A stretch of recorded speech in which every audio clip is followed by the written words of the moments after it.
மகாநதி அடுத்து என்ன நடக்க போகுது அப்படின்னா, இங்கே விஜயை பற்றி யோசிச்சுட்டு காவேரி மொட்டை மாடில வந்து தனியாக ஃபீல் பண்ணிட்டு இருக்காங்க. அதை கங்கா பார்க்குறாங்க. பார்த்துட்டு இங்கே நேராக மொட்டை மாடிக்கு வராங்க. என்ன காவேரி, என்ன யோசிச்சுட்டு இருக்கீங்கன்னு? ஒன்றும் இல்லைக்கா, எனக்கு தெரியும் நீ விஜயை பற்றி தான் யோசிச்சுட்டு இருப்ப. இங்கே பாரு காவேரி, நீ விஜயை பற்றி தப்பாக புரிஞ்சிட்டு இருக்க. விஜய் உன் மேலே உயிரையே வச்சிருக்காரு. நீ விஜய் மேலே உயிரை வச்சிருக்க. ஆனால் 2 பேருக்கும் வெளியில் காட்டிக்க தெரில. நீ விஜயை பற்றி தப்பாக யோசிக்கிறது மேலே நிப்பாட்டு. விஜய் தப்பே பண்ணாலும் ஃபஸ்ட்டு அவர் மேலே கோவப்படாத. எதாக இருந்தாலும் பேசிக்கலாம். நீ எடுத்த உடனே எடுத்தோம் கவுத்தோன்னு பேசுகிற. ஆனால் விஜயார்கவசி அதை பொறுமையாக பொறுத்தான் போகிறாரு. அவர் குமரன் மாமாட்ட என்னெல்லாமோ சொல்லியிருக்கா தெரியுமா? நீ தாண்டி அவர் தப்பாக புரிஞ்சுக்கிற அப்படின்னு சொல்ல இங்கே காவேரி உடனே பயங்கரமாக அழ ஆரம்பிக்கிறாங்க. காவேரி, இப்போ எதுக்காக அழுகுற நீ? நான் சொல்கிறது கேளு காவேரி. ஃபஸ்ட்டு அழுவதை நிப்பாட்டு. நீ விஜயை பற்றி இன்னும் நல்லா புரிஞ்சுக்க வேண்டியது இருக்குது காவேரி. நீ அவரை முழுசாக தப்பாக தான் புரிஞ்சிருக்க. விஜய் நல்லவர் தாண்டி அப்படின்னு இங்கே காவேரி கிட்ட கங்கா பேசிகிட்டு இருக்காங்க. இன்னொரு பக்கம் பார்த்தா விஜய் இங்கே குமரன்கிட்ட பேசிகிட்டு இருக்காரு.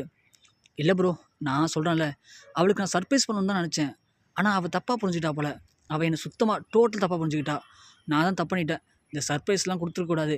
நேராகவே அவள்கிட்ட விஷயத்தை சொல்லியிருக்கணும்.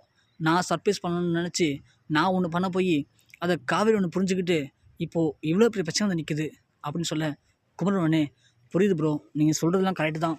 ஆனால் காவேரி ஏன் இப்படி தப்பாக புரிஞ்சுட்டான்னு தெரில. அதுக்கெல்லாம் காரணமே இந்த வீட்டில் இருக்கிற ஒரு சில பேர் பண்ணுற சூழ்ச்சிகள் தான். அதுவும் இந்த வெண்ணிலா இங்கே வந்ததுக்கப்புறமா காவேரிகிட்ட ஒரு சில பேர் இங்கே வெண்ணிலா வச்சு உங்களை வச்சு தப்பாக சொல்லி ஏற்றி விட்றாங்க. அதை காவேரி நினச்சி பயப்படுறா. எங்கே நீங்கள் என்னை விட்டு போயிடுவீங்களோ அப்படிங்கிற பயம்தான் அவளுக்கு அதிகமாக இருக்குது. அந்த பயத்தில் தான் அவள் என்ன பண்ணுறோம் ஏது பண்ணுறோன்னு தெரியாமல் இப்படிலாம் பண்ணிகிட்ருக்கா ப்ரோ அப்படின்னு சொல்ல, என்ன ப்ரோ சொல்கிறீங்க? நான் எப்படி ப்ரோ வெண்ணிலாக்காக காவேரி விட்டுட்டு போவேன்? நான் தான் உன்கிட்ட சொல்லியிருக்கேன்ல, வெண்ணிலாவை நான் காதலிச்சது உண்மை தான். ஆனால் இப்போது வெண்ணிலா விட பல மடங்கு என் மனசில் காவேரிக்குன்னு தனி இடமே இருக்குது. அப்படி இருக்கும்போது யார் வந்தாலும் கண்டிப்பாக என்னால் காவேரியை விட்டுட்டு சுத்தமாக அந்த வாழ்க்கையை நினச்சி கூட பார்க்க முடியாது ப்ரோ. ஆனால் அதை காவேரி தான் புரிஞ்சிக்க மாட்றா. ஓகே ப்ரோ, நான் சர்ப்ரைஸ் பண்ண நினச்சது தப்பு தான். அதனால் இப்போ நான் ஓப்பனாகவே அவள்கிட்ட என்ன பண்ண போகிறேன் அப்படிங்கிறத சொல்லிடுறேன் அப்படின்னு இங்கே விஜய் முடிவு பண்ணுறாரு. இங்கே கங்காவும் காவேரியை சமாதானப்படுத்தி ரூமுக்கு அனுப்புகிறாங்க. நீ நீ வந்து தப்பாக புரிஞ்சிட்ருக்க. விஜய் வந்து குமரன்ட்ட சொல்லியிருக்காரு, எல்லாமே நல்லது தான் சொல்லியிருக்காரு. உன்னை விஜய்க்கு இன்னமும் அந்த அன்பு குறையவே இல்லை. உன் மேலே வச்சுருக்க லவ் அதிகமாக தான் இருக்குது. நீ போடி அப்படின்னு இங்கே காவேரியை அனுப்புகிறாங்க. இங்கே காவேரியும் ரூமுக்கு வராங்க. வரும்போது இங்கே விஜய் வந்து குமரன்ட்ட பேசி முடிச்சுட்டு நம்ம நேராக போய் வெண்ணிலாவை பார்த்துட்டு அவளுக்கு டேப்லெட்லாம் கொடுத்துட்டு தண்ணி பிடிச்சி வச்சுட்டு நாம் ரூமுக்கு போகலாம் அப்படின்னு இங்கே விஜயும் வராரு. விஜய் வந்து வெண்ணிலாவுக்கு டேப்லெட்ஸ்லாம் கொடுக்குறாரு. கொடுத்துட்டு வெண்ணிலா கிட்ட, சரி வெண்ணிலா, நீ தூங்கு, தண்ணி இங்கே வச்சுருக்கேன் குடி, ஏதாவதுனா எனக்கு கால் பண்ணு இல்லை கூப்பிடு அப்படின்னு சொல்லிட்டு இங்கே விஜய் திரும்புகிறாங்க. திரும்பும்போது வெண்ணிலா திடீர்னு விஜய் அப்படின்னு கூப்பிட்றாங்க. அதை கேட்டதும் இங்கே விஜய்க்கு தூக்கி வாரி போடுது. வெண்ணிலா, நீயா இப்போ பேசுன? உனக்கு ஞாபகம் இருக்கா? அன்றைக்கி வந்து விஜய் விஜய்னு சொல்லும்போதெல்லாம் உனக்கு சுத்தமாக ஞாபகமே இல்லையே. இப்போ மட்டும் எப்படி கரெக்டாக என் பேருக்கு சொல்லி கூப்பிட்ட?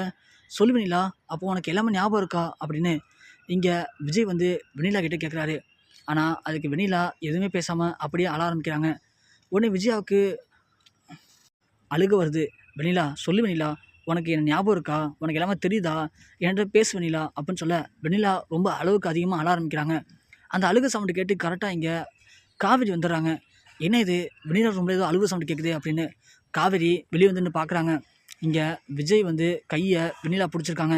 விஜய் ஒன்று, வெண்ணிலா நீ ரொம்ப எமோஷனல் ஆகிற வெண்ணிலா, அழுவாத, நீ படு, நம்ம காலைல பேசிக்கலாம் அப்படின்னு சொல்ல இங்கே வெண்ணிலா விஜயோட கையை பிடிச்சிட்டு விடவே இல்லை. இங்கே காவேரி அதை பார்த்துட்டு ரொம்ப ஃபீல் பண்ணுறாங்க. என்ன இது, வெண்ணிலாவுடைய கையை பிடிச்சிட்டு விஜய் இங்கே உட்காந்துருக்காரு அப்படின்னு சொல்லிட்டு காவேரி அழுதுகிட்டு திரும்ப ரூமுக்கு போயிடறாங்க. அதை விஜயும் பார்த்துறாரு. வெண்ணிலா நீ அமைதியாக படுவில்ல, நான் காலைல வந்து பார்க்குறேன் அப்படின்னு சொன்னாலும் வெண்ணிலா எதையோ பார்த்து பயந்துக்கிட்டு விஜயோட கையை விடவே இல்லை. அதனால் விஜயும் அங்கேயே உட்காந்து தூங்கி போயிடுறாரு. காலைல எழுந்துச்சி பார்க்குறாரு, காவேரி இங்கே அழுதுகிட்டு படுத்துருந்ததை பார்த்துட்டு விஜய் ஒன்று ஃபீல் பண்ணுறாரு.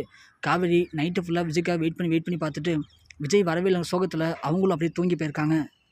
காலையில் எழுந்துச்ச விஜய் நேராக ஹாஸ்பிட்டலுக்கு போகிறாரு. போயிட்டு டாக்டர்கிட்ட சொல்கிறாரு, இது மாதிரி திடீர்னு இது வெண்ணிலாவுக்கு ஞாபகம் வந்துச்சு, என் பேர் சொல்லி கூப்பிட்டா எனக்கு ரொம்ப ஆச்சரியமாக இருந்துச்சு டாக்டர் அப்படின்னு சொல்ல டாக்டர் உடனே, நான் சொல்லலை சார், அவங்களுக்கு மாத்திரையில் குணப்படுத்துறதை விட இந்த மாதிரி அவங்களுக்கு தெரிஞ்சவங்க பிடிச்சவங்க பழைய ஞாபகத்தில் இருக்கிறவங்க அவங்க கூடயே 24 மணி நேரமும் இருக்கணும்.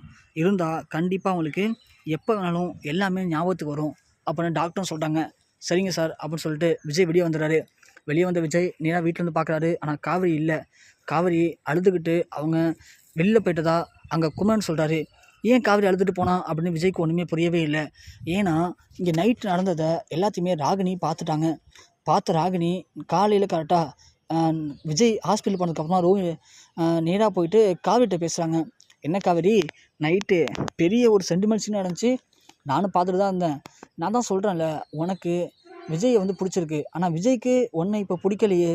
அவருக்கு அவருடைய காதலி வெண்ணிலாவை தான் பிடிச்சிருக்கு. அதை நீ ஏன் புரிஞ்சுக்க மாட்டேன்னு எனக்கும் தெரியல. பாத்தியா, நைட்டு 2 பேரும் சேர்ந்து கட்டி பிடிச்சி தூங்கினாங்க. நான் வந்து பார்த்தேன் மிட் நைட்டில். இப்போது காலையிலே எழுந்துச்சி விஜய் வெண்ணிலாவை அழைச்சிட்டு ஹாஸ்பிட்டலுக்கு போயிட்டாரு. இனிமே வெண்ணிலாவுக்கு கொஞ்சம் கொஞ்சமாக ஞாபகம் வர ஆரம்பிச்சிச்சு. இனிமே விஜய் வந்து முழுமையாக வெண்ணிலா பக்கம் மாறிடுவார். வெண்ணிலாவை தான் கல்யாணம் பண்ணிப்பார். ஒன்னால இனிமே விஜய் கூட சேர்ந்து வாழ முடியாது அப்படின்னு ராகினி சொல்லவும், காவேரி அழுதுகிட்டு இனிமேல் நம்ம இந்த வீட்டில் இருக்கக்கூடாது அப்படின்ட்டு அங்கேருந்து கிளம்பி போயிடுறாங்க.